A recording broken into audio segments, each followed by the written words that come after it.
what I'm talking about. Wait! Okay, now, from the beginning. Hit it, boys.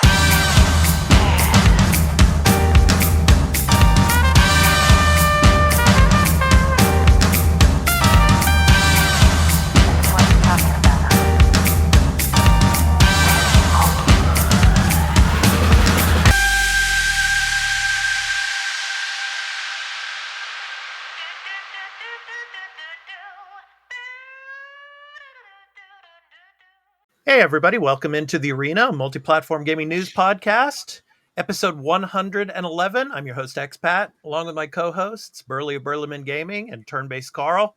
How you guys doing? The weather getting colder up there in the East Coast, guys? Yeah? A little bit. Still Yeah, not there. a It was little in the 60s yesterday, which was nice. How about the today. leaves? I mean, are all the leaves changing colors in your areas, or are they already starting to fall off? No. Oh, they're falling. Oh, yeah. Yeah, same here in Japan. I mean, the peak was a couple of weeks ago, and now most of the leaves are starting to fall down now. So, yeah, you got all the guys out there. They're like sweeping leaves and everything, you know. So people working for the city and stuff. So, yeah. Yeah, I work in my neck. Yeah, go ahead. I was gonna say, in my neck of the woods, most people just ignore them. They're like, "Yeah, the leaves will fall off. Frigate, too much work." Yeah, I'm back in an apartment now, so they manage that for me. I don't have to deal with it. Yeah. Although I had an HOA in Florida, so they would have dealt with that if there were leaves, which there aren't. So. Yeah. I just remember when I was a kid, in San Francisco and we had trees outside, and part of my allowance money would be to sweep up the leaves and everything and clean up. So always remembered that. So, yeah. I used to mow the lawn. Yeah. All that stuff. Fun stuff. Kind of enjoyed that. Oh, yeah. Yeah. Well, of course, we're not talking about, allowance chores. We're talking about video games in this episode. And of course, here on episode 111, we're going to be talking about Starfield. Starfield is a game that we're really looking forward to playing. Control 2 was officially announced. We're going to be talking about Control 2. And then we're going to have a little discussion about crafting in video games. And what do you think about that? Do you like crafting in video games? We're going to be talking about that, as well as, of course, our topic of the show. We're going to be giving our forecast for console sales for the holiday season. What console do we think is going to have the least amount of sales, have the most amount of sales? We're going to be talking about that. And then, of course, our picks of the week for November 14th through the 20th. We're going to be talking about that later. And we're going to be talking, of course, up next about the games that we've been playing this past week. But before that, here's a brief word about where you can find the podcast. Before the crew discuss what they have been playing, this episode of The Arena, a multi-platform gaming news podcast, in audio and video formats, will be going to Patreon in early access for one day after being recorded. So if you would like to support the show and become a patron at the entry tier 1 level at $1 per month and get early access to every episode in audio and video formats, exclusive post-show content in video format when recorded, as well as watch or listen ad-free, please visit patreon.com/thearena_podcast for further details. Weekly on Sundays, the podcast will be uploaded to all free podcast services, where you can find us on any podcast app for iOS or Android, and in video format on our YouTube channel, The Arena Productions. For the audio version, just download your favorite podcast app and search for The Arena, a multi-platform gaming news podcast.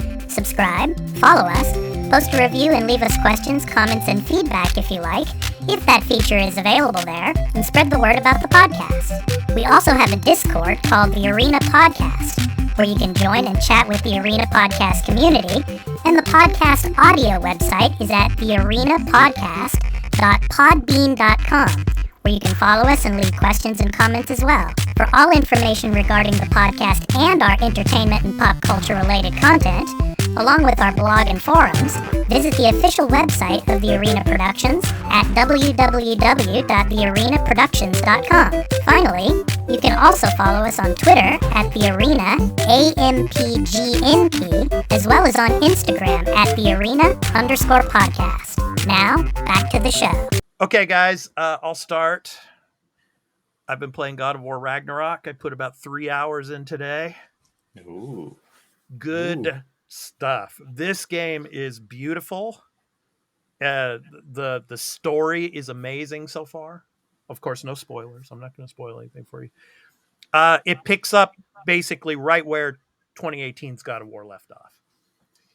And yeah, I mean, it's just there's a kind of a boss fight like right at the beginning of the game, pretty much. So it's the same as the first game. Yeah. And yeah, exactly.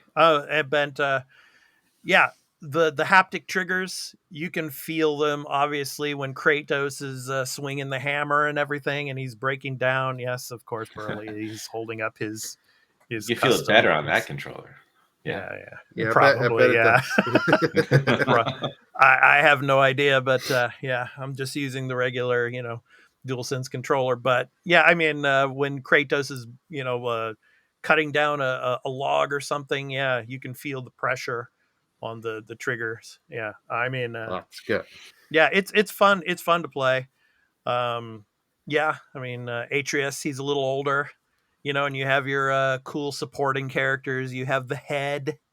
That of course Kratos, carries around with him all the time. You've got the two dwarves, and of course they're helping with crafting and crafting we're going to be talking about later on. But yeah, it's beautiful. I mean, it's like the frozen tundra, and of course the winter season, is almost upon us. So it's the best time of season to play this game. But yeah, the story is amazing in the beginning, even. Just between the father and son, just like it was in the 2018 God of War. So yeah, I mean, I'm enjoying it. So I'm looking forward to playing more of it, and yeah, I did run into Thor. I won't say anything else about it, but I mean, there's a lot of people out there that say, I don't like the way Thor looks. He's fat, and it's because they're thinking about the MCU Thor and everything. But, Thor really, I mean, he's a heavy drinker and he drinks and fights pretty much. So, yeah, I'm really enjoying it. So that's all I'll say about God of War Ragnarok at the moment. So, Carl, what have you been playing, man? Well, of course, I'm still playing Persona 5 Royal. Yeah, still holding up strong. Still enjoying that. yeah, I'm just see if there's any new insights I have into it. I mean, there is this sort of pattern in the game of like you have your target, right? You go to their palace. Yeah. And once you like initiate that calling card event and you complete that palace, like, because there's a amount of days you have before like something's going to happen, that this person is going to do something and that's going to screw everything up. And if you don't do it before that time, right, like it's bad, which I assume, I don't know what happens. I actually kind of maybe want to look that up one day because I'm never going to let it happen because you have so much time. Yeah, you should look it up. That's all. Yeah, I do want to look it up because it's probably like fun. But I do notice like the sort of a pattern of like if you do that early or if you wait, like you got a lot of time and you're just kind of like killing time. Mm-hmm. I do feel like, well, I mean, it's not like there aren't things I want to do because I like the conversations with the confidants and all that stuff. But there is a little bit of like, yeah, I mean, I guess like kind of just like wasting my time here doing whatever, like leveling up, whatever, like my personal traits or like my confident thing, relationships. But there's not, I don't think it's bad. It's just I am noticing a little bit of like maybe could be something more. And there's the mementos things if you do want to do battle and stuff, like there's sort of like kind of like side quests for you to do. So anyway, which are it's all very simple. There's not a lot to that, but it's entertaining enough because the battles are are good. So the other thing, I did jump into something else really quick just to give it a shot, which was Return to Monkey Island. Oh, okay. Yeah. Like you were talking about last week. Yeah. So yeah, I did it. I did do it. And so I played it. I don't know how exactly. Maybe it was like an hour or so I played. And then I was like, then the next time, last night, I was like, all right, do I want to play more of this? Because already I'm like, I want to go back to Persona 5. It's like I don't know. I don't feel like playing this. I So made you're myself you're play, like completely hooked on Persona 5. yeah, I made That's myself cool, play a yeah. little more, and I was like, I don't know, maybe did like 30 minutes, and I was like, nah, I'm going back to Yeah. Persona. It's look, running around Shibuya, and stuff. So yeah. yeah, look, No, it's Monkey, not Persona. It's adult Pokemon. Get it right. it is, yeah. Okay, so look, Return to Monkey Island is fine. Like, it's not bad, Mhm. but it is very much like, I don't know, just Monkey Island again. Like, maybe it'll get more interesting. It's not like I wouldn't play it, right? Like, I'm interested enough ish, but like I feel like there's better things I want to play that feel like newer experiences. And this is just the beginning of this game is like, we're going to search for the secret of Monkey Island again. And I'm like, okay. I'm like, have we not done that? We're in the same town again in the beginning, and I'm sure you're gonna go other places, but like I've been to these places, I've seen these people already because I played the original, but I played the remakes, I played all the other games that came after. I played like every Monkey Island game already. So like several other ones have gone back to that location. So it's not like I'm like, what am I doing here? Why am I doing this again? And the writing is good, but it's like a certain type of humor. Like, it's fun, but you have to listen to a lot of dialogue. There's like fun like things like with the dialogue choices. Like, you make a choice, and then you can sort of continue talking about it, but and it gets funny because you keep asking like silly questions. But you have to be in the mood for that, and I don't know. It's fine. It's just more, and the art style is fine. I don't love it. I don't love. There's certain aspects of it that look really nice, and there's certain things with the carrying models and animations that are like, doesn't look that impressive or anything. Okay, So, Carl, I have a question for you. So yeah. you have Persona 5 Royal, right? Mhm. And you have State of Decay 2 sitting Mhm. in front of you, and you've played, say, maybe 10 hours of each one. Which one do you choose and why? Ooh. Well, I mean, okay, like this is the first 10 hours I've ever played of either of these games. Yes. Well, then I'd be playing Persona 5, Okay. Okay. And it would be because, I love RPGs. I love turn-based RPGs, Okay. but I love the characters and the story. And Right. in State of Decay 2, it's a game that like you have to get hooked into like the loop of the game and enjoying like building up here and making it's sort of like a story. Like, there's not really a story, but like there's little elements. It's like a story you make up sort of in your head. So like, it's not the same thing. Yeah. So like, Okay. I probably like I might not have gotten into State of Decay 2. I didn't have like the time, to like, if I had something else like nagging at me, maybe I wouldn't have. But Yeah. Okay. one thing I want to say: Secret of Monkey Island. Return to Monkey Island. Okay. If people don't mind, I want to say a little bit of spoilers of Monkey Island 2, which is a very old game, so I'm sure people are probably okay with that. Because but for those of you out there that might be thinking of playing that game, spoiler alert for you. Right. If you haven't played Monkey Island 2, like from however long ago, I don't even know. I'll just cover my the way that game ended, I hated.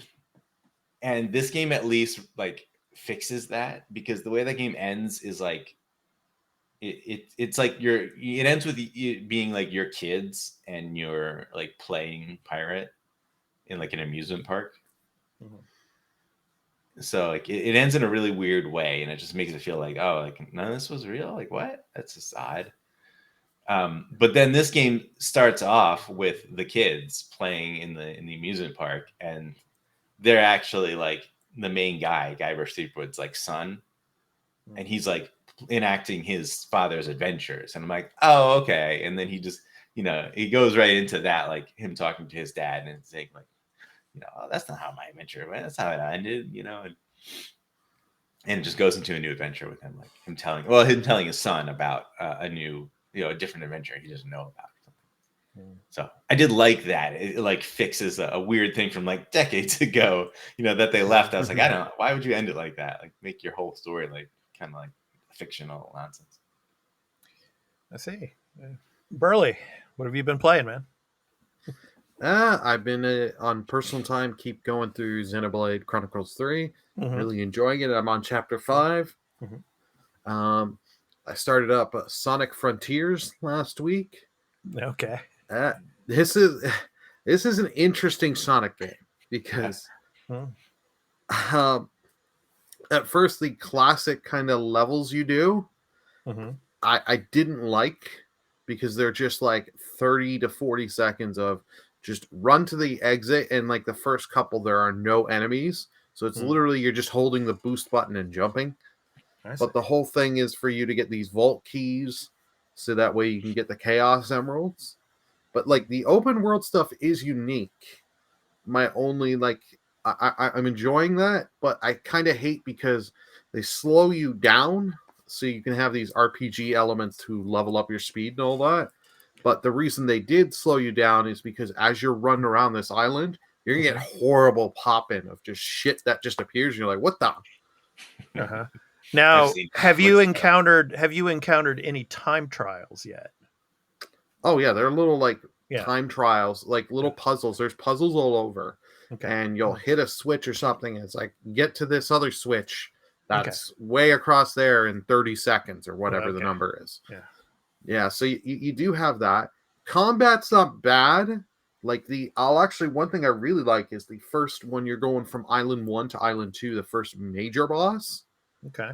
you get a mixture of gameplay elements. You've got the Shadow of Colossus because it's a giant mech. You gotta run and climb up, so it's actually kind of cool doing that.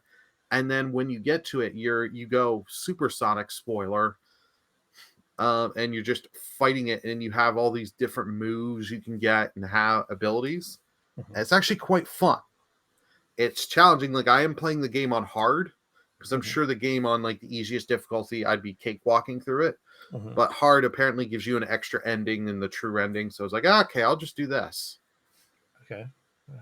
But I am enjoying it. I can tell why people may not like it.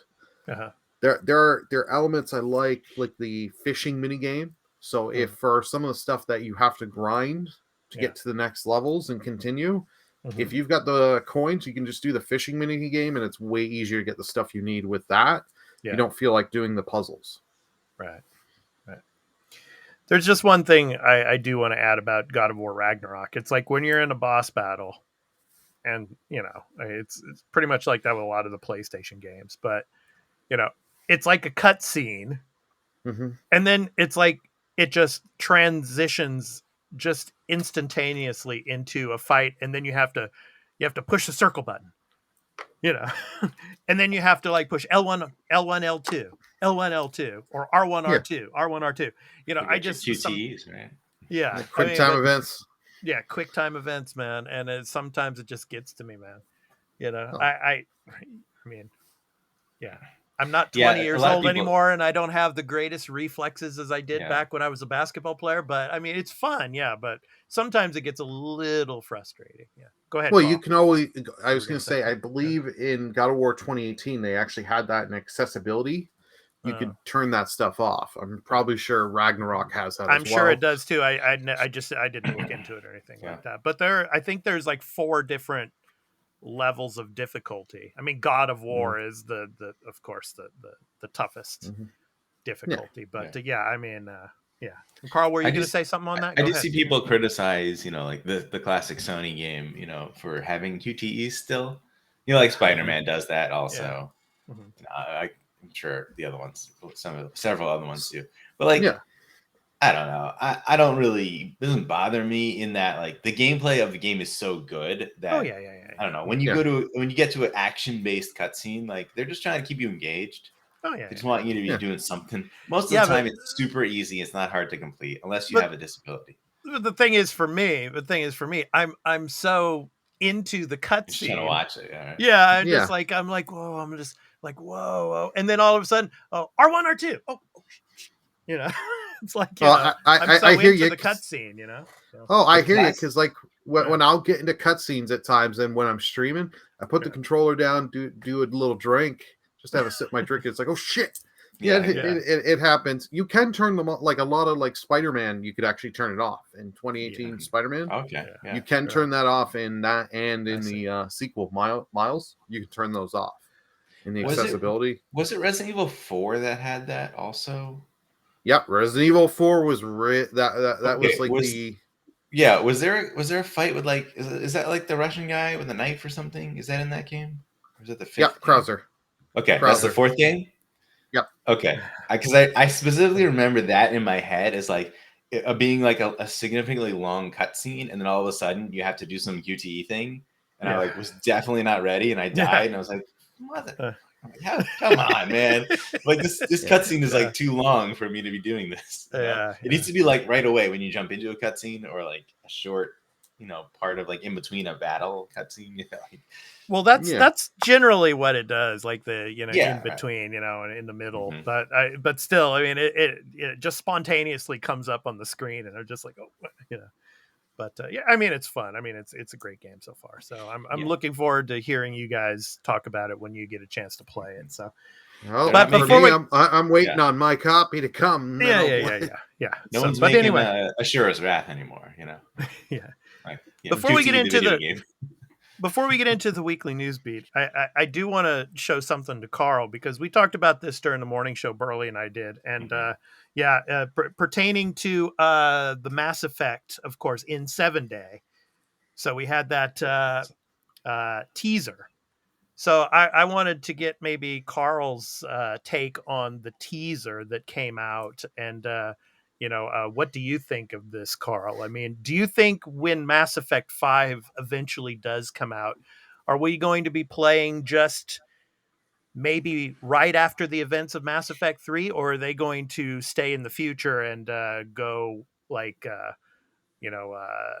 from what happened after Mass Effect Andromeda? Because I mean, in this Well, teaser, as Burley and we talked about, it looks like one of the ships there could possibly be the Normandy. We don't know, but what are your thoughts on what they showed in that really short teaser? yeah, I never all the stuff that they've shown, like it doesn't really tell me much. It doesn't really even really excite me, even as like a big fan of the franchise. Because it's just I don't know. I just don't believe anything is interesting in these things. Like this is a cool image. Okay, great. Like it's Yeah. a nice piece of art. But like it doesn't really tell me anything. Um do I think they're gonna do anything with Andromeda? No, they're gonna completely forget that.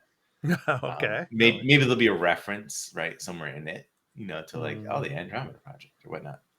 But I don't think they're going to bother with that. I kind of feel like you might be onto like them having to do something relatively close to the end of the timeline of Mass Effect 3 because the way the ending goes in Mass Effect 3, doesn't it like tell you like this happened like hundreds of years, something happened, Mhm. I don't remember exactly, but like there was peace or something. There's some nonsense like that ending, wasn't all that interesting, but Yeah, but they've been teasing a lot too that Shepard is not dead. So I don't know. I don't know if they're going to bring him back or not. And of course, the Asari, and I mentioned this to Burley during the morning show. The Asari live over 1,000 years, so right. there is a possibility. I mean, if from the trailers we have seen of of the Asari, uh, it could be in the future. Who knows? We don't know. Yeah, I mean, like, because Yeah, Liara could be around still. Liara Right? could still be around. Yeah, Right. so. Yeah. Yeah. I mean, I don't know. I just so they bring back Shepard. Like, I don't think so. Like, can we got to do that again? I don't know. Maybe just do a new character. Maybe let you even pick like, can you be an alien? Do I have to be human? Like, give me choices. Yeah. And then one other piece of news I just want to quickly go over before we go into the other stories. Of course, I don't know if you guys heard, but Kevin Conroy, the voice Oh, of Batman in the that animated was, series, rest in peace. He has passed. Amazing voice actor, and so he was in a lot of great stuff. So Yeah, man. So 66 is doesn't seem quite that young. old Yeah. anymore. Yeah. My parents are older than that. So significantly. Yeah. So yeah, that's awful. He's a legend. Guy's a legend. I think he voiced Batman the longest because he also not just did the animated series, he did so many of those other animated films and all that. He also did Batman in the Rocksteady games, Mm-hmm. the Arkham games. So. Yeah. All right, so let's get into the first story. So we're going to talk about Starfield a little bit. So yeah, so Xbox Games boss, he says Starfield won't be Skyrim in space. So The link to the story here from GameSpot is below for all of you video viewers, so you can go and check that out. So what he does talk about, which is kind of interesting, is when he's mentioning the persuasion system that you're going to have in the dialogues in Starfield. And when I looked at this, it kind of reminded me of the Outer Worlds, playing the Outer Worlds, because the Outer Worlds also has that persuasion system. So if you build up enough points, you can persuade, the people that you're talking to come to your side and help you on particular missions and stuff like that. So I think this is going to be quite similar in a way to that, with this persuasion system and all. But they actually showed a little bit of this in one of the dev diary things not too long ago. Mm-hmm. And it's not quite like that. I guess I don't remember there was another Elder Scrolls maybe that had something similar. Mm-hmm. You have like a bunch of dialogue choices, and it looks like depending on the choices you make, it will affect like your ability to persuade them. So like it's almost like a mini game sort of persuasion conversation. Mm-hmm. And I'm sure your stats will affect what you can choose and maybe even how well it works. Right. Burley, what do you think of this? And are you excited for Starfield? Of course, it was delayed into next year, but they're saying it's supposed to come out in the first half of 2023. So, what do you think of all this? I'm excited for the game Starfield. To say that it won't be Skyrim in space, we'll wait and see. I don't exactly trust Bethesda on these. This is kind of one thing glad about them, Microsoft owning them.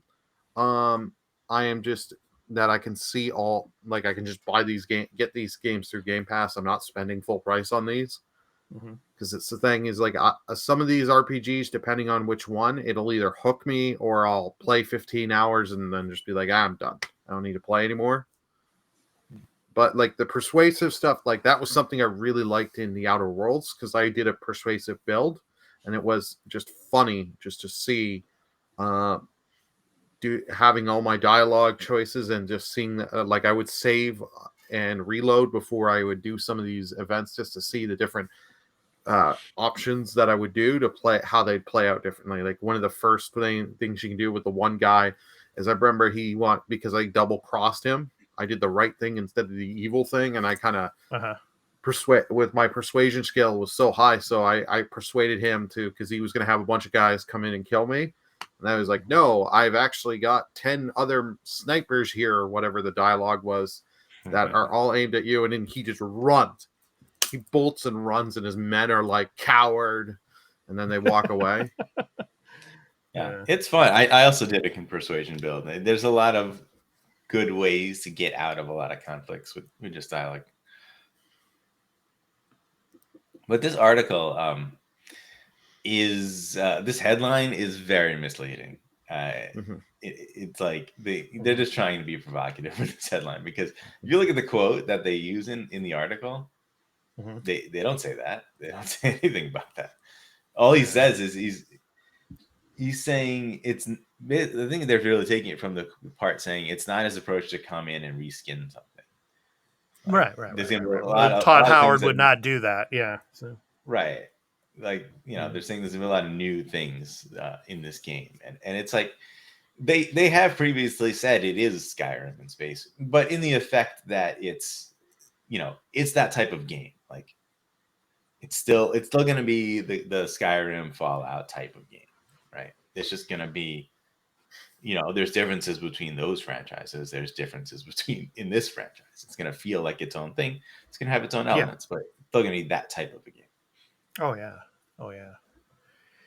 Yeah, and there's people are probably going to be putting in hundreds of hours into this game. This is kind of going to be like a AAA version, in a sense, of No Man's Sky, when it comes to all the systems you're going to be going to, the type of planets you're going to be visiting, and with the amount of bugs that'll be happening. Well, look, in another universe, Burley, we'd be playing a nice version of Starfield that's got a lot of bugs, And, In that another wasn't meant to universe, be. Now that we're playing it right now, we'd all be Yeah. playing it, but Yeah. and, Yeah.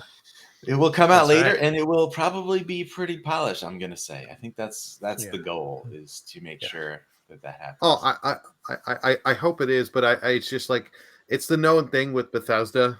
Just every time one of these games launches, I'm not trying to be mean. It's just I'm going for the funny, being funny with it, just because like every time day one, you always get these little funny, and most of the bugs are nothing like game breaking. It's more just comedic. Of Yeah. like you can throw a bucket on people's heads and they can't see you stealing, so you don't get reported and all that. That's fun. Yeah. Yes. Yeah, All no, right. yeah, there's always gonna be something like that, and you have to. Yeah. In these type of games, it's just too massive. Like there's too many variables. Oh yeah. Yeah. All right. So next up, let's talk about Control. Control 2 is coming, guys. So it was officially announced, and this is from the article on Destructoid. So you guys can go and check that out. So yeah. So details are non-existent at the moment on what's going to be in the game, but it looks like, of course, it's coming to PS5, PC, and Xbox Series X, utilizing Remedy's Northlight engine to create its dimension-splitting worlds. Remedy will be charged with publishing duties on console platforms, while 505 Games will handle marketing and release on PC. So yeah, and I'm really excited for this because I love the first Control game, and I'm really wondering if, because Alan Wake 2 was already announced, and probably the main character from Control is probably going to have something to do with Alan Wake 2, because in Control's DLC obviously there was a little bit of Alan Wake, and so I have a feeling probably Alan Wake will also be in Control 2. So what do you guys think of this? Are you excited for Control 2? In another universe, we'd be playing. That's the second we'd time be you're like in playing. another universe. Come on, That's why I'm doing it. I'm keeping it going, man. In another universe, we'd be playing Quantum Break 2, and we'd all be very happy. of course. Would we? No, Control's all right. Like I guess I'm in. I don't know what it was about Control that I wasn't like super into it. I played it when I was on Game Pass. A very little bit. I didn't really get into it. Yeah. I do like that the whole thing with Alan Wake, it's all the same universe. And I would hope that Quantum Break is also in this universe, but they just can't do that because right now, it's sort of tied up with Microsoft, and I don't know if that's ever going to come to be one day. But I like time powers better than these telekinetic powers. They're more unique. Yeah, I don't know. I mean, yeah, Quantum Break was, I guess, kind of had a mixed bag of reviews and everything when it came out. It was successful at the end, but I just think Control, was a much better success when it came to reviews and everything. So obviously, and the sales, so, game. right. So obviously they decided to make another one. But it doesn't have the awkward like, hey, there's a TV show in the middle of this video game. Yeah, exactly. Because that was weird. Don't do that. Yeah. I mean, that's yeah, that was kind of a new thing in a sense to put it, make it like a a TV show. So you'd have like parts of the game, and then you would jump into like a 20-minute TV sequence. So Who knows? But Maybe they'll do that for Control too. Probably not. But I mean, but Carl's what do you like, think? Do you okay, think now she'll I'm be in the same? interested. Do you think she'll be? Do you think she'll still be in the same building, or is she going to go outside in the second game? I mean, I don't know how the game ends. I couldn't really comment on that. Burley, you played Control, right? I played the first couple hours. It's one of those games I played, I really enjoyed, but just other things got in the way, and I haven't gone back to Control. It is one I do need to go back and finish. And it's like after I did play Alan Wake with the remaster that they did last year. Yeah. So it makes me really want to go back. Yeah, I could see them tying in Alan Wake because there was the whole DLC with Control. Right. Quantum Break, I think, is way too much of a leap. You're gonna get That's that not- in there. That's great. Too much of a leap for Quantum Break and Yeah. Quantum Leap. Yeah. Yeah. Hey, maybe they do the same thing when they like put little hints in there that it's in the same universe, and leading into Microsoft funding Quantum Break 2. You know, Yeah. who knows? Yeah. You keep dreaming that. That's all I will say. Keep the dream alive, man. Yeah. Rise 2 is happening. Okay. Rise too. That should happen actually. I loved the Rise. Yeah. Could be their God of War, but they didn't Nah. continue it. Speaking of God of War, one more time, the one of the voice actresses in the game, early on in the game, she's in the Daredevil series. Okay. Yeah, Which Daredevil series? The one that's already out? yeah, the one From a that's while already ago? out. Which No, character? yeah, well, for the Netflix series, yeah. Yeah. So, Who are we talking about here? I think it's Carrie Ann Moss. I think. Okay, yes. Yeah, Marianne Moss. Yeah, Okay. she's in the game, so you'll see. She was when in you play. from the Matrix. Carrie Ann Moss. No. Because she No, was who's announced in something, but I'm sorry, not Carrie Ann that. Moss. I'm sorry. What's her name again? She's the blonde-haired assistant in The Office. Oh, Karen Page. Karen Page. Yes. The Karen Page character from Daredevil. I'm trying to remember the actress's name. Is it Deborah Ann Wall? Deborah Ann Wall. Deborah Oh. Ann Wall. Yes. From True Blood. Deborah Ann Wall. Yes. So she is in God of War Ragnarok. So yeah, good stuff. All right, so let's get into crafting. So how do you guys feel about crafting?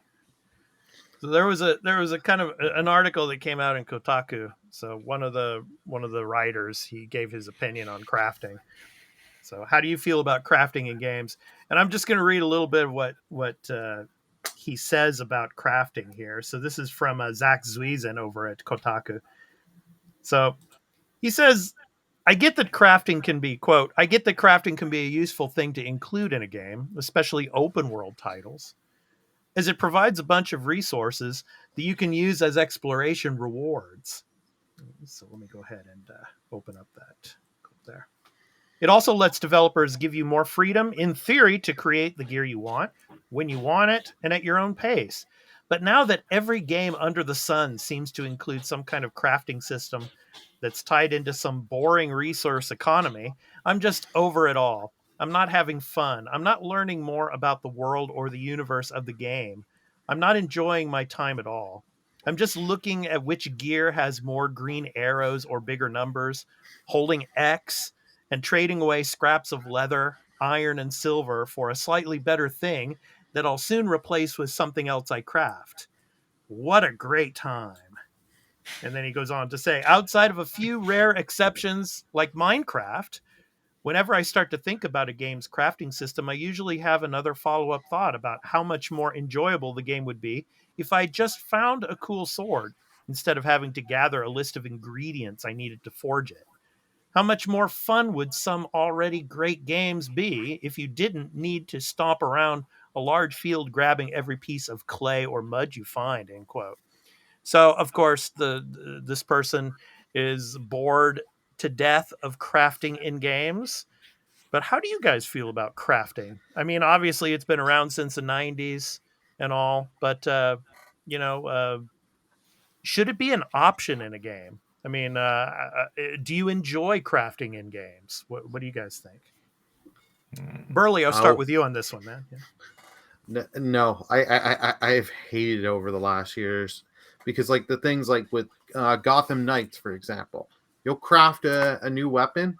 5 or 10 minutes later, you'll get another weapon that's just slightly better from random encounters that you'll drop, and it's like there's no point in crafting.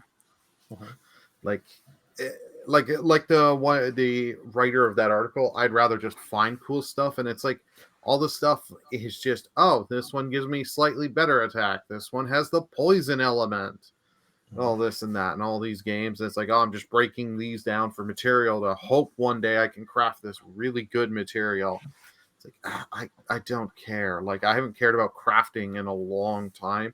I think the last game that I actually did like the crafting in was Final Fantasy 9, because in that Okay. game, at least the gear when you were crafting it, they gave you new abilities. Every piece of equipment and gear in Final Fantasy 9 gave you different abilities and stuff like that. So at least made the items worth it, other than just a stat game.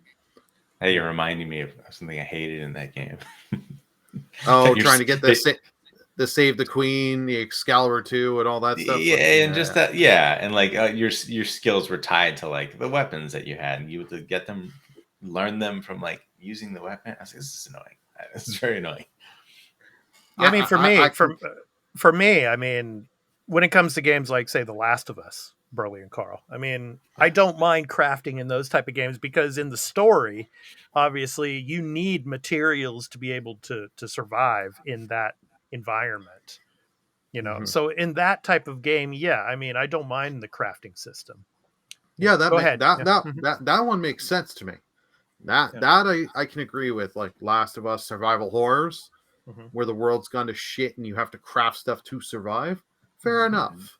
But like Gotham Knights and all these other action RPGs, and you're just crafting, and it's like, instead of making unique items that Yeah. you can find in chests and in dungeons and over on the overworld and stuff. Mhm. No, just go back to the unique system. Make you don't need to have. I know it's a selling feature to have crafting and be like, we have 700 weapons you can craft. And it's like, maybe two of them are unique and that people care about. Make 10 to 15 or whatever number that are unique, and people are like, because I'll be honest, there in some games, oh, this weapon may not have the highest stat, but it looks cool. Uh, it's got this cool little extra effect I like. Who cares? Yeah. I'm not doing the highest damage possible. This has got this, and I like this. Carl. Mhm, mhm. Yeah, there's definitely an oversaturation of crafting in video games. Mhm. It's become a very common feature to add to whatever, right? Like every genre seems to kind of throw that in there now. I honestly like whether I like it or not. It just really depends on the design of it, how well it's incorporated into Okay. the game. Because you look at a game like Horizon Zero Dawn, right? Yeah. Mm-hmm. I mean, the crafting is part of that world, right? Like the idea that Right. like you're trying to rip parts off of these dinosaurs very Right. specifically, to Right. get things that you need to make something different. Right. That makes sense. State of Decay 2. I mean, it's sort of like a weird sim actiony game that makes a lot of sense for you to be able to craft things because you're gathering. Again, it's a post-apocalyptic world, and Mhm. yeah, resources are limited, so yeah, you have to cobble together things. So that makes sense there, and of course, Minecraft. I think it's more your like third-person action adventure games and your RPGs that are all just like trying to jam it in there. Yeah. Like God of War, and God of War Ragnarok. Like, Yeah. does that need crafting? I mean, I didn't dislike it. It's not like it give me something extra to do. Yeah. It It's was a night. Yeah, go when ahead. it comes to upgrading your weapons and your armor and stuff like that, and the same with Assassin's Creed. I mean, the types of armor that you're using, the type of weapons that you have, spears or not, swords. But yeah. Yeah, because you could cut all of that crafting out of God of War. It wouldn't change the game. Like it's not fundamentally a part of the way that game is designed, right? Yeah. It's not really a part of the story. Like they have those characters, the dwarf guys who are Yeah. there to justify the crafting, sort of, right? Right. Like Right. they're Right. there to do it for you so that you don't have Yeah. like Kratos like hammering away. Right. Right. Right. Right. So like that's just like a story way of doing it versus a lot of games are just like, yeah, everyone is a crafter. Your main character, he's a fighter, Yeah. he's a smart guy, he's crafting, he does everything. It's just the tedious aspect of having to open up the menus and to select what you want to have upgraded or crafted and stuff like that. And like in God of War Ragnarok, Yeah, it so, depends. Like, do they go too much into the minutia of it? Does it feel like I'm crafting things at a good pace where like I'm getting it too often? Like Merle's saying, "Oh, 700 weapons." I'm like, well, that's probably too much. Like it's happening too often. I don't have to go back to this well too many times. Like, yeah, I kind should. of. It, I was just going to say, kind of like in the image we have here of the Division and the Division 2. I mean, it's like there's so many different weapons, and it just all the grind that you're doing to get particular weapon parts and things like that, and to create different muzzles for for Right. pistols and for machine guns and things like that. It's tedious. It is. Yeah, and Last of Us does a good job of pacing that out. Like you don't get a lot of parts too often, and it's set in the world that you can only really do it at certain locations. I mean, you can craft like your disposable stuff, right? But like when you're using the crafting to improve your weapons, that's only happening at the benches. So the game is dictating when you can do it. So it's doing a good job of controlling how often you have to use this feature. Yeah. And like RPGs can be really good or really bad at it because they throw too much crap at you, and sometimes they use it as a crutch where I kind of like it's kind of replacing maybe an old idea of like you go to the shop and every time you go to a new town and a shop has a new weapon and you upgrade your weapon that way. Mm-hmm. And now it's instead you just find the items and you upgrade it yourself. So like it depends, like which one is better than the other. I don't know. I mean, like is it annoying and silly that I'm just buying every time I go to a new town? I know, all right, I'm getting a new weapon. I have to buy all my new weapons here. Yeah. What would you guys rather have? And I'll also address this to everyone in the comments section below. Would you rather have a load of just generic weapons, like tons of them, and you're constantly getting them, or would you have a smaller pool, but they're all unique? For me, a smaller pool that would be unique, I think, would be better. Because I mean, just it's just like it could take you so much extra time that you might not want to spend, and of course, depending on the environment, depending on the story, I might not want to spend that much time on like a zillion types of weapon parts and things like that. So, Carl, how about you? Yeah, I like the limited pool because I like when. Yeah, actually, I love when, especially in RPGs, when you get a weapon and you see it on your character, right? It looks different. Yeah. Right? And if you have like 700 of them, you're probably not going to do that, or they're going to look like so slightly different that it's not going to matter. This one has a brown pixel here. Oh, this version has the blue pixel. So like Final Fantasy was a great example of that. Like back in Final Fantasy 7, even Final Fantasy 7 Remake does a really good job of like giving you the unique weapons. And actually, even though I don't like Final Fantasy 7's like weird upgrade system, I do like that like each weapon feels like, all right, there's a reason to use this weapon and the reason to use this weapon later in the game. Still, it's not like that weapon you got is completely obsolete and you throw it in the trash. Like I'm not a huge fan of that being the case all the time. Like I know a lot of turn-based RPGs, that's really what it is. But if you're going to do crafting, it's a cool way to do it. It's like your unique weapon that you like, you can keep upgrading to make it useful, and it has specific traits that you might want to use at any point in the game. Right. And action adventure games are more about that. Like, obviously God of War, he has very specific weapons that he can switch between, and you're going to upgrade those over time. Right. They're not going to go away but that's because the game has to be designed around the move set of those weapons. Yeah. I mean, like in God of War Ragnarok, in the very early stage of the game, you have both the axe and the blades. You're using both of them. Sure, yeah. So, I would expect you to. Yeah. Until you get. Whereas in the first game, I mean that it came later. It came later in the game, I think, in God of War 2018, where you got the blades again from your Greek blades. Yeah, it was like halfway through or something. Halfway like through the game, but the way they did it, I liked it in that game because it made it fit, and like they did it well, tying it in with the narrative, and it made it feel like, okay, yeah, we're gaining something, and it's unique here. Yeah, well, unique if you've never played the other God of War games. Right. They do some unique stuff with it in 2018, but it's still pretty much the blades of blades of chaos. But it at least made it feel like unique and all that. Whereas nowadays games, it's just like, oh, this is just the one with better or lower stat. I don't care. Yeah. All right. So yeah, that was our discussion about crafting in video games. So let us know in the comments whether you like the crafting systems in games, or would you like to see less of it. So we'd really like to hear your comment, read your comments. So yeah, so yeah, let us know. All right. So next up, guys, topic of the show. So our topic of the show is going to be our holiday 2022 season, holiday season console sales forecast. So we're going to be talking about consoles and what we think is going to sell the least, what we think is going to sell the most this coming holiday season. So our forecast. So yeah, so our forecast, and yeah, I, I have the NPD results actually.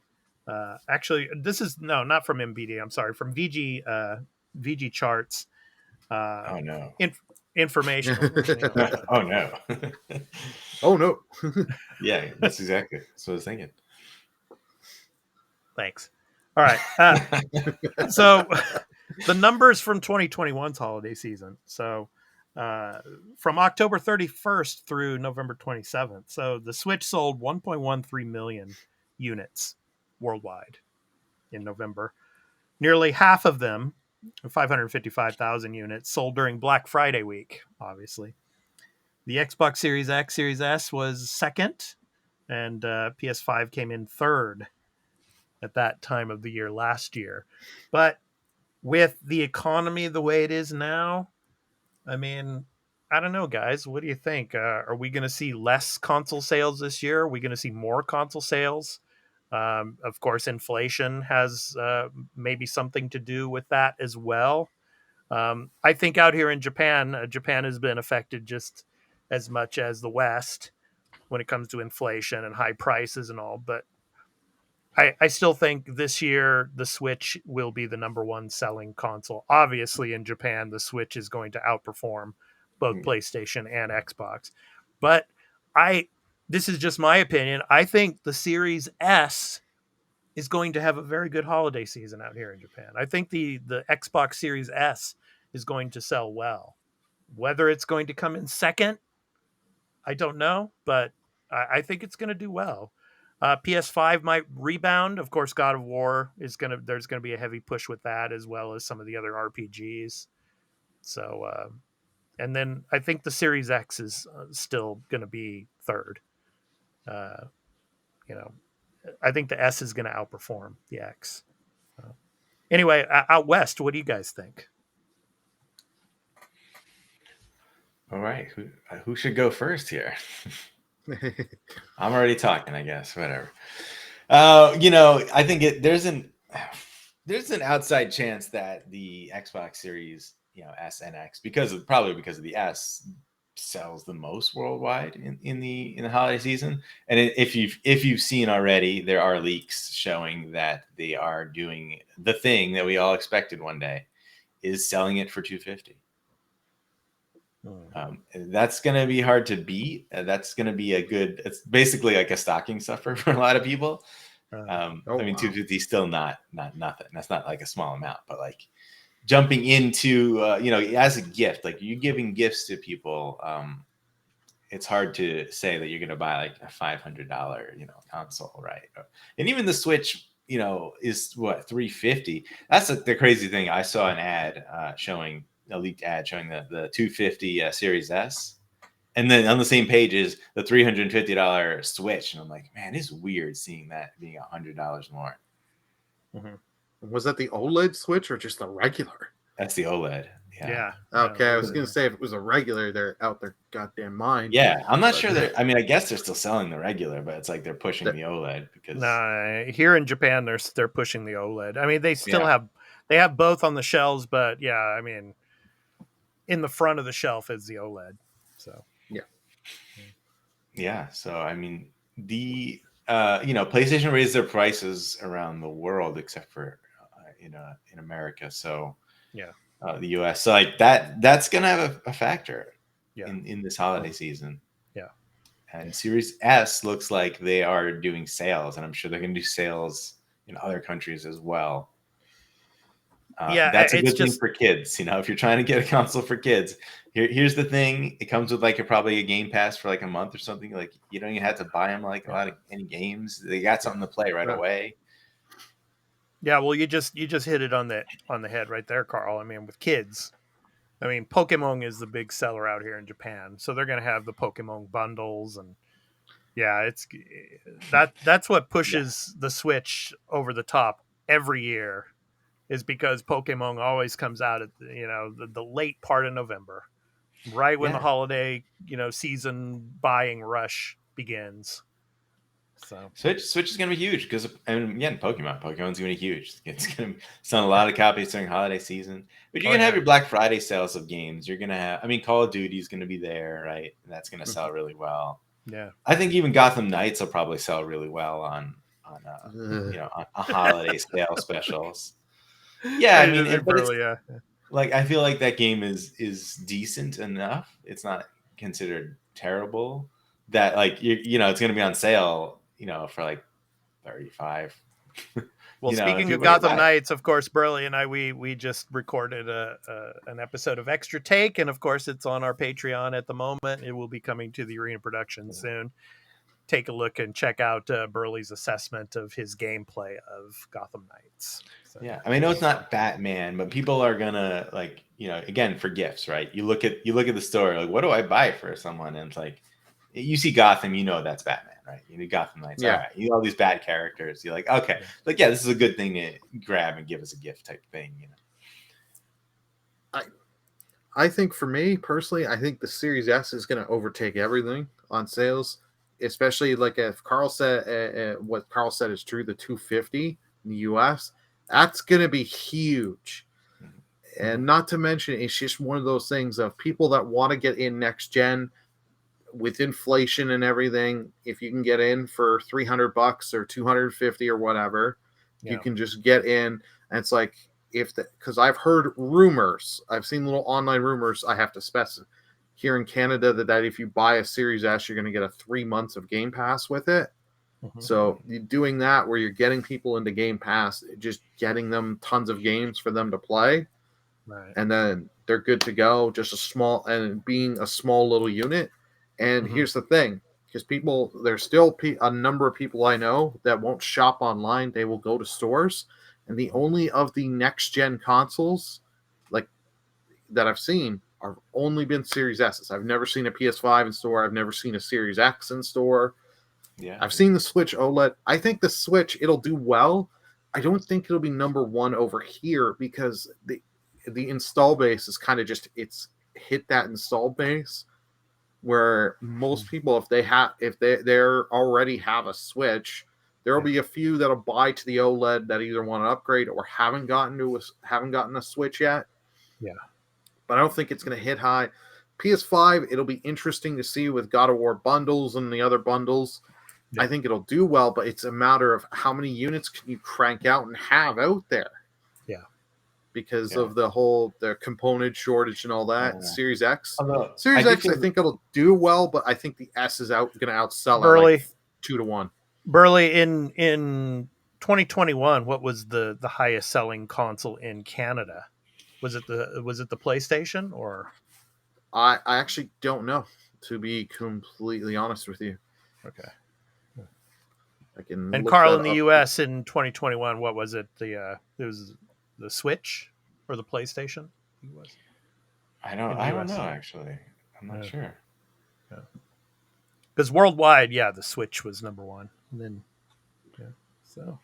Yeah, I feel like stock isn't as big of an issue, but though, holiday season, of course, there's going to be a higher demand, so they're gonna run out. There are even with PS5 now, there are places we can just buy it. It's bundles. They're all bundles, the God of War or the Horizon bundle or whatever. Yeah, they're making you pay $550. And even in the US, sorry, we didn't raise the price, but you have to pay $550 because you can't buy it without a game. That type of deal. I would love to only pay $550. Like here with the bundles, well, there's 700 and something before tax. Carl, what's the PlayStation digital, PS5 digital edition? How much is that? It's 400. 400. 400. Okay, yeah. So, I feel like it's non-existent though. Like I don't feel like they really sell that many of those. yeah. Probably No, because they don't want to, because they're probably losing money on that for sure. Yeah. I don't see how they couldn't be. Well, here in Japan, like at Yodobashi, it's some weeks you have the disc version, the optical version. Some weeks you have the digital version.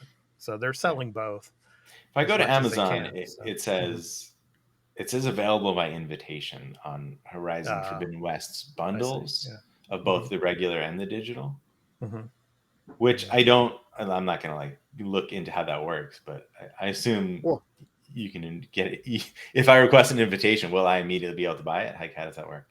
No, how it works, you're set in a queue for the invitations. So how it'll work is all the people that have an invitation, whenever they get, let's say, a stock of 50, the people that have the invitation have the first chance to get them before the general public. So you guys have a chance. Whereas if let's say I wanted to just go in and go to Amazon, it goes to you guys first to have. If they give you so much time. If you choose not to buy it, then those units don't sell. They go to general public. Like we have them here. We have them here like as queue systems with like GameStop and Best Buy and all that for the PlayStation 5 and Series X's. But it's like you have to be quick if you want them. But it is mostly bundles, like Carl said. Like there's so many, you can't just find just a normal PS5 disc or digital. It's always got to be with a controller and God of War or whatever game that they're doing the bundle. I see it says next wave of invites sent 11/11/2022. So I guess, yeah, like they periodically send out invites. Oh, yes. And also happy 2-year anniversary to the PS5. Yes. And Series just X, recently also the Series X, of course, turned 2 as well. And S, don't forget. Burley's And the S. favorite. His Yes. absolute favorite. He sleeps with it every night. Yeah. I have a fridge of it. That's the X, not the S. Oh, yes. The S I sleep with all the time. Yeah, and then exactly. the X is my fridge. Yeah. The series did they make a Series S like Wi-Fi router and speaker. coffee warmer? They should make a coffee warmer or like mug warmer, you know what I mean? Because it's got that circle on it. They can make like a little mini one that's a coffee warmer. Yeah. Come on, guys. You gotta make these silly products. Yeah. That's the new holiday thing. Yeah. So when it comes to the stores, I mean, out here in Japan, obviously, and I've told you guys this, hundreds of times over, but I mean, you walk into the electronics, store area where the games are. First thing you see are switches and Switch software. Then on the sides of the aisles, you see PlayStation. And then in the far back corner is the Xbox. So I'm worried about, like physical. They give it a corner in Japan? That Their doesn't seem right. Xbox is given like a small corner in the back, very far back of the room. But I mean, so what I worry about is the physical like sales like in retail. I think when it comes to PlayStation and Switch, obviously, that's not a problem. But I mean, I think for people that are going to be buying the X or the S out here in Japan, it's going to be online, most likely. So, because there's not much of a chance. There's not much of a chance to find them in the physical retail stores. Go ahead, Carl.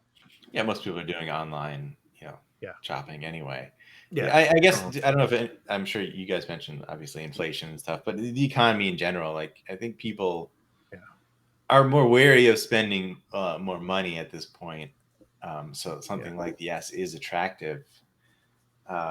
Especially with things costing so much. Like the grocery store, man. Every time, like I don't know, maybe in Florida it was actually a little less. I don't remember specifically, but man, every time I go to the grocery store, I'm like, I'm not buying this thing because I think the price is too high and I don't want to pay that much.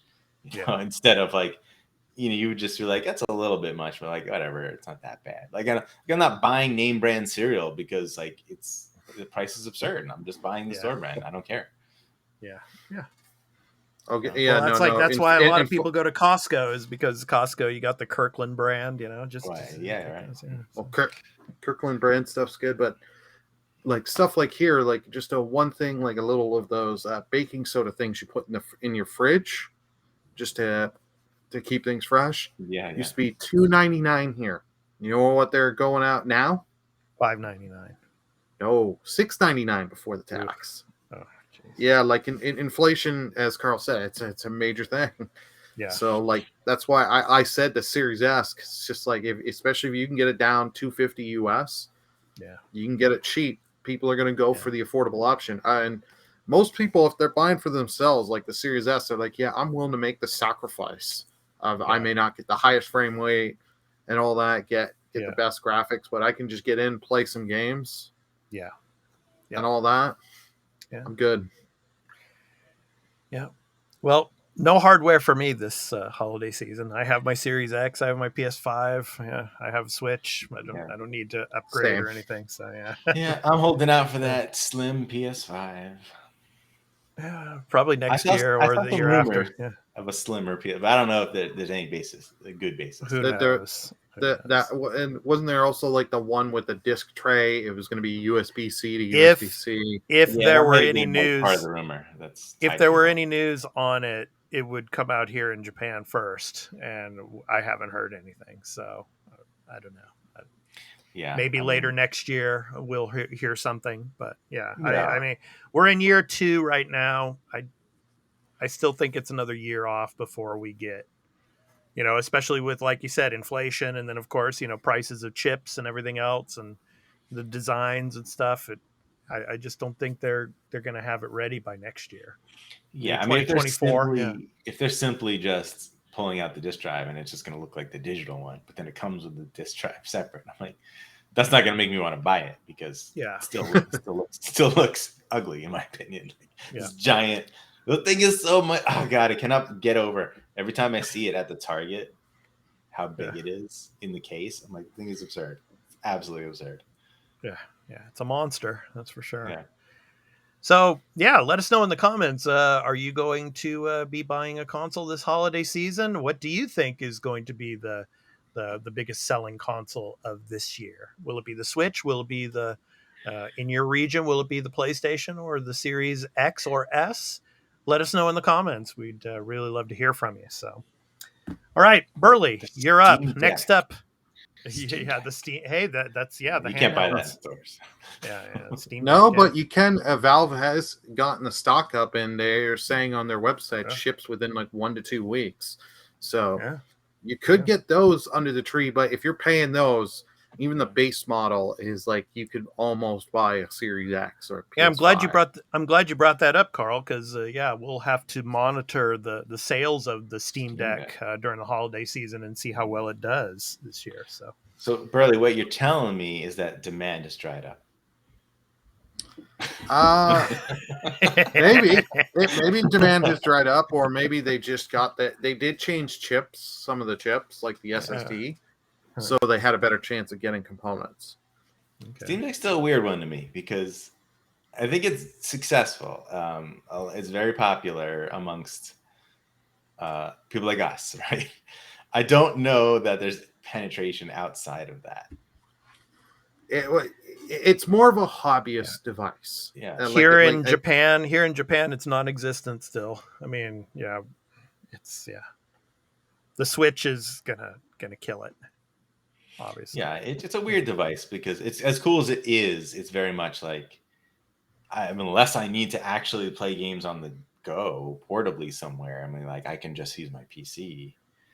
I mean, obviously it's cheaper than a gaming PC, but like the reason you buy that is then you buy a console, right? But like the reason you buy a gaming PC is because you want like the high resolution, high frame rate. So. Yeah, like I've said many times here in Japan, it's like if they're commuting, if they're not playing on a Switch, they're playing on a cell phone. So yeah, I think the use case of someone who's using it like a Switch, where they're like, I use it portably, and then also I dock it and I play on my TV. Like I think that's incredibly low. Because again, it doesn't come with that. Like, it's like an add-on. And don't go with the Steam dock. Yeah. The Valve official dock. I am very check out our shorts video. Of course, Burley did a shorts video for us here on the Arena Productions, and of course, you can check out his less than 1 minute assessment Yeah, of on the the Steam phone. Deck dock. Yeah. So. Oh, quick question on that. Like, I assume obviously you can use like Bluetooth controllers. Like, that's what you got to do, right? You got to like dock it, and then you got to get a controller elsewhere. It's not like the Yeah, Switch that like gives you no, that. you can if you dock it. You can if you use like other USB-C docks. You can use the dang thing as a controller. I have an 8-bit Duo controller I bought. Yeah. It's actually the Xbox brand one for the that they have made for Android, and it syncs Okay. up really easy, and it's nice just to have. All right. Okay. Let's go ahead and Burley. Let's get to the PlayStation Plus Extra and Premium for November. So what do we got, man? Alrighty, so what we got for Extra and Premium is they've released all the Kingdom Hearts games. So if you want to get into the Kingdom Hearts series, there you go. You got a ton of RPGs starting at November 15th. Can I Carl, just quickly? if wait, I can Carl, interject. let him talk. No, Let I him- just let got to him go through the interject. first. They're not in the picture. Why? Why are none of them in the picture? Carl, I don't. Carl, they didn't have any. Okay, so next time you can search and take all the time to search for all the images No, and give I'm them not to blaming me. you. I'm not blaming you. That's the picture that I saw. That's Yeah, what I the know. PlayStation Yeah. put out. Where's Kingdom Yeah. Hearts in the Yeah. picture? Yeah, Yeah. so It should be in Sony, there. Yeah. Right. Yeah. Go ahead, Burley. Sony was dumb for that, not putting that. The Elder Scrolls V Skyrim Special Edition, just so that way when Bethesda gets bored next year, they can release the special edition, because we all know that's coming. Yeah. Yeah. You've also got Tom Clancy's The Division 2, your good old looter shooter, as well as Rainbow Six Siege and Ghost Recon Breakpoint. I'm calling it now, guys. We're gonna next year. I mean, this is for predictions episodes for 2023, obviously, but I'm just gonna say right now, we're gonna get Ubisoft is gonna announce the Division 3 next year. It's about time. I mean, Division 2's been out for years now, so. But anyway, it's been popular enough, right? Yeah, but yeah. So. I'm trying to think. Like, have any of these games in this picture not been on Game Pass yet? Soulstorm. Sure.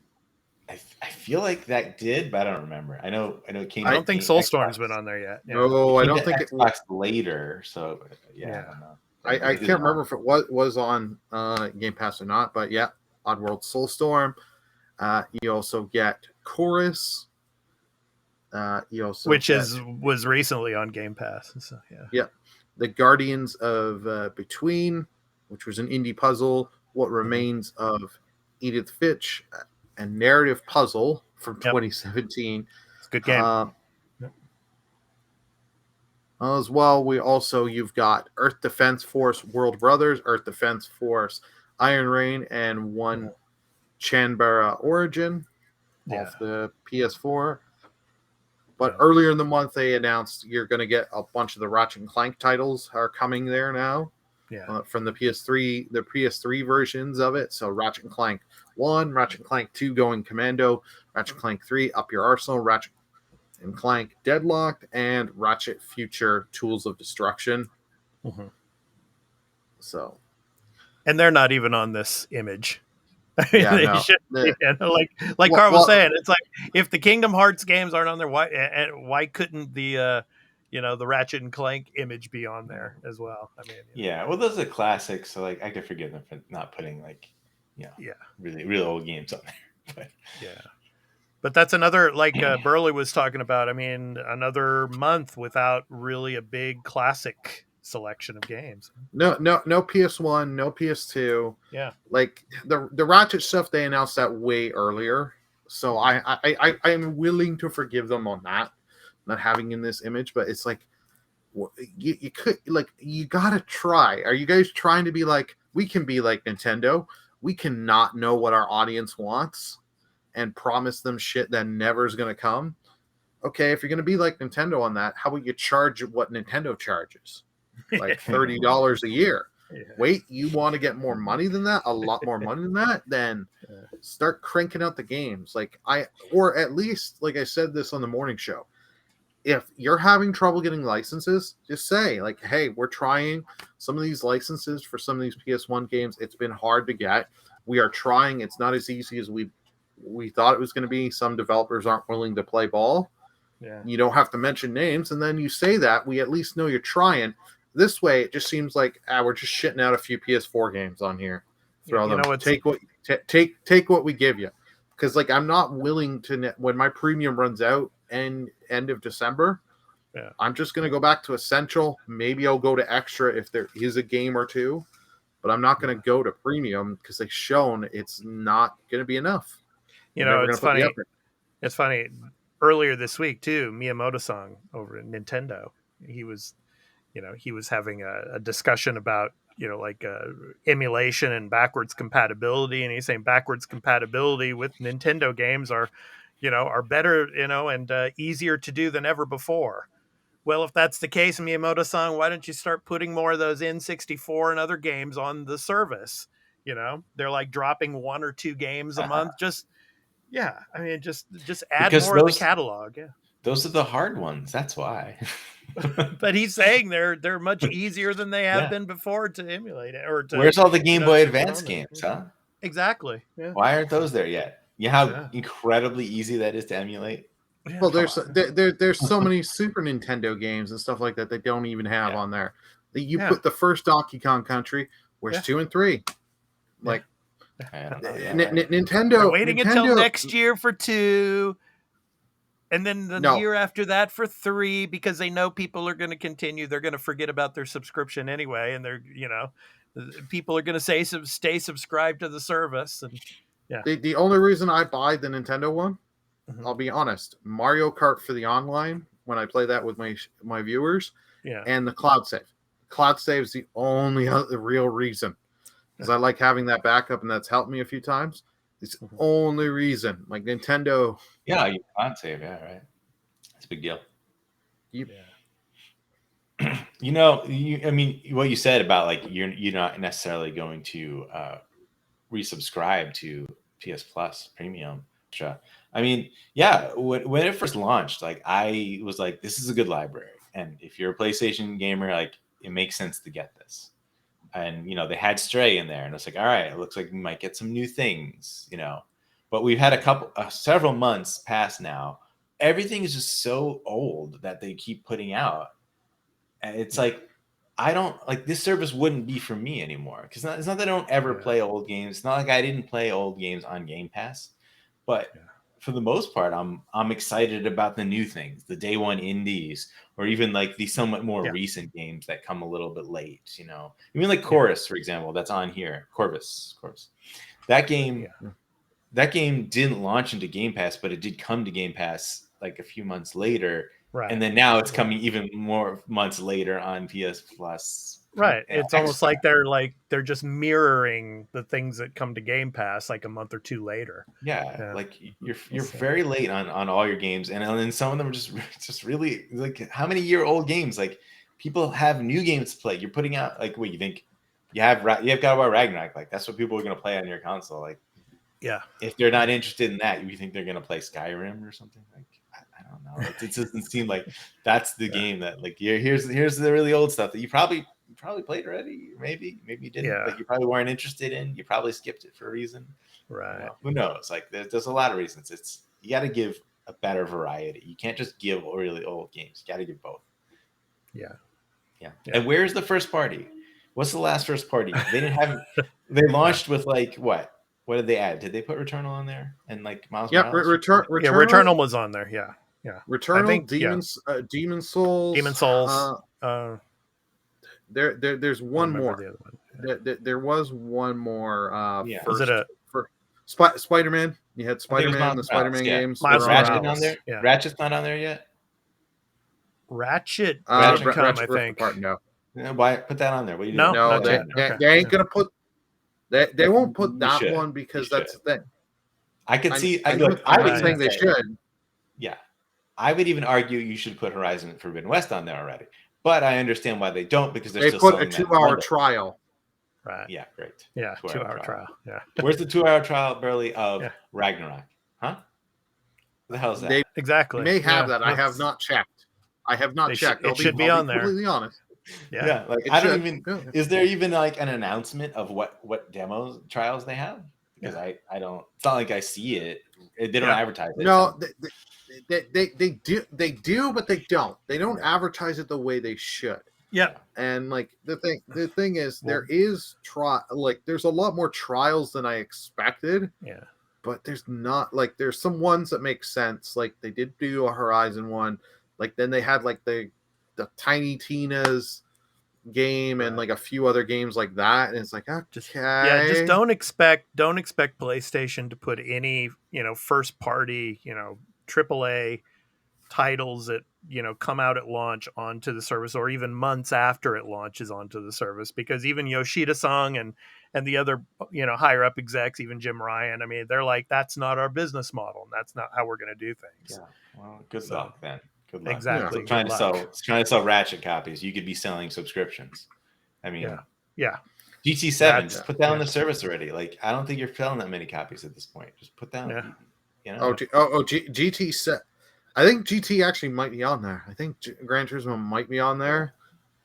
I don't know. I can't. Unless it was in the launch lineup, it hasn't been added. Like, that's my point. Like, they haven't added anything in the coming months that was like significant. It's just here's a bunch of let's keep monitoring when we get into next year, like Horizon Forbidden West and like God of War Ragnarok, and will they put them on the service in 2023? We shall see. Hypocritically, I feel like they're just going to cry about the Activision Blizzard deal and how Game Pass is such a big deal. They're going to put all this stuff in Game Pass, is going to kill us. And then next year, after the deal goes through, they're going to be like, here's all the first party PlayStation games that we haven't put on there yet because we were going to do it. We were just waiting because we wanted to make the argument that our service is, struggling. Yeah. Okay, so let's get to, of course, our picks of the week for the week of November 14th through the 20th. So, Carl, you are first this week. So what is your pick of the week? It's my pleasure to have Pentiment as my pick of the week. Mm-hmm. On November 15th, coming to PC, Xbox One, and Series X and S. Mm-hmm. From Obsidian, this game is a historical mystery role-playing game that focuses on character development, heavily stylized art, and choice-driven storytelling in early 16th century Germany. Main character is a clever illustrator caught up a series of murders at Curacao Abbey over 25 years. This character alone possesses the wits and will to expose the killers, but each decision he makes has lasting consequences and inexorably draws him closer to the center of an underlying conspiracy. Yeah, I remember you talking about the fonts in the game as well. So, pretty cool stuff. A narrative adventure most unexpected. Yes. Yeah, I mean, like Obsidian is a great studio, and I expect interesting story and writing from this game. And much like like Return to Monkey Island, like a story-driven type game, but like this, there's so much. It seems like this is much more of a video game than that. Like there's a lot more elements to what this game is doing. Mm-hmm. Okay, Burley, you are up next. What is your pick of the week? I think it's pretty obvious. Yeah, go for it, man. Yeah. What is your pick of the week? My pick of the week is Pokemon Scarlet and Violet. Yeah. Pokemon Scarlet and Pokemon Violet are the first open world RPGs in the Pokemon series. As you open the hallmarks of the series, meeting, teaming up, and with battling, training, and trading Pokemon, you'll be able to immerse yourself in newly evolved adventure, coming only to the Switch Friday, November 18th. So technically Arceus was open world. So that's why I did the little. They obviously mean the main line.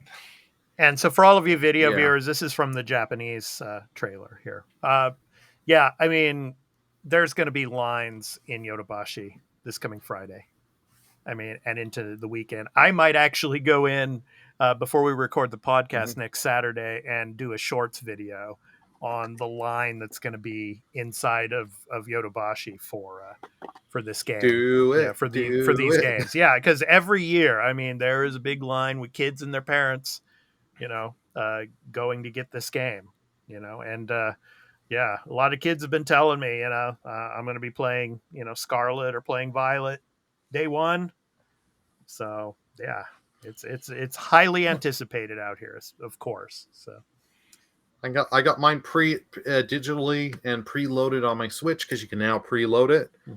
So I can't wait. And Friday is when I start my vacation for my job, so it's nice. So I can just do long streams and just have a lot of fun with this. nice. Okay, my pick of the week. I think it's a little bit late for this game to be releasing. I thought it would be released during the Halloween season, but yeah, my pick of the week is the Dark Pictures anthology, The Devil in Me. So, a series of standalone, branching cinematic horror games from the studio behind Until Dawn.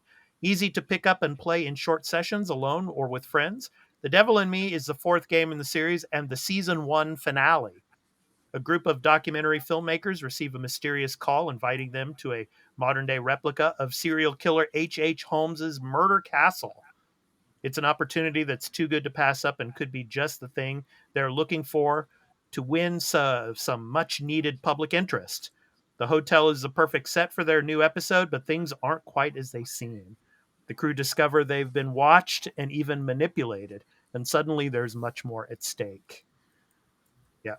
So, yeah. The Devil Suddenly, in Me. they're dying Yes. one by one. Oh, Maybe all of them will survive, or maybe none of them will survive. Yeah. I mean, that's the thing about these Dark Pictures anthology games. Your choices matter. So, Don't fail those QTEs, man. yeah. yeah. I knew you were going to bring that up, Carl. Thanks a lot. Yeah, because when I play these games, Whenever you're sometimes- playing it, yeah. never put down the controller. Never put down the Always have the controller. control in your Always, hand. yeah. Always be, attentive at all times. Yeah. Always be vigilant. Yeah. So it's good stuff, man. How long do you Yeah. think this franchise is going to go? Like, is it that successful that they're going to continue it? Well, already, I think season 2 is already set. So I think there's another 3 or 4 games coming at least, and then after that we don't know. But No, because It all hinges. I think they've been doing well, and I'd like to see this keep going well. Mhm. But it all depends, because I think we may, if one of the games doesn't come out well, or if we may be reaching burnout feature soon. it's one of those. Territory, because Yeah, it's one of those things where, like, I see, oh, it's the Dark Picture anthology, blah blah blah blah blah. I'm like, all right. I mean, I didn't play any other one, so I'm like, I'm not going to play this one. Whereas, like, because they did the Quarry, right? Also, yeah, and I saw that, and I'm like, oh, Oh. maybe I'd play that. Like, at least I would consider that, because it's like it's its own thing. the Quarry, highly recommend. I picked that up. yeah, That was a lot of fun. I need to go back and do more of the endings. Yeah. Because it was just so much fun going through the story and seeing how your choices do matter, Mhm. and like you can, and getting the different, like the collectibles, the cards, yeah, the tarot cards, and picking which one you want to pick for the ending, Yeah. at the end to show you something, really does help you with your decisions, because it's like, okay, this can happen here. Oh shit! So I need to maybe watch out for this. yeah. Good stuff. I mean, I'm looking forward to playing these. I still need to play the one before this, the previous one. Trying to remember. I think it was the one about the troops in Afghanistan, or I think in Iraq or something, and they fall into a cave, and then obviously the spirits from the Egyptian world or something like that were involved. So yeah, I'm looking forward to playing more of them. So Little Hope was the last one I played. So Little Hope was good as well. So good stuff. All right, some programming notes. Obviously, of course, we have the morning show now, Monday through Friday again. Burley and I, we do that. Of course, 6:30 a.m. Eastern Standard Time, 3:30 a.m. Pacific Standard Time. I'm sorry, and then of course 11:30 a.m. in the UK. And of course, here in Asia, it's in the evening, starts at 8:30 p.m. So Monday through Friday, we're doing that. And of course, the movie Black Panther 2, Wakanda Forever is out now. We're going to be watching that and bringing you a review episode of that. So we're really excited about that as well. And of course, we're doing our Star Wars Andor breakdown and discussion episodes. So we're going to be recording episode 10 tonight. And of course, that will be coming to you as well here on the Arena Production. So stay tuned for that as well. All right. So to end our program and end our episode, it's time for our indie recording artist spotlight. So this week's spotlight is on Pearl Blanche. Based in Tel Aviv, Pearl Blanche is an artist duo made up of music producer, electronic artist, pianist, and keyboard player Tal Avital and musician Michael Maytal.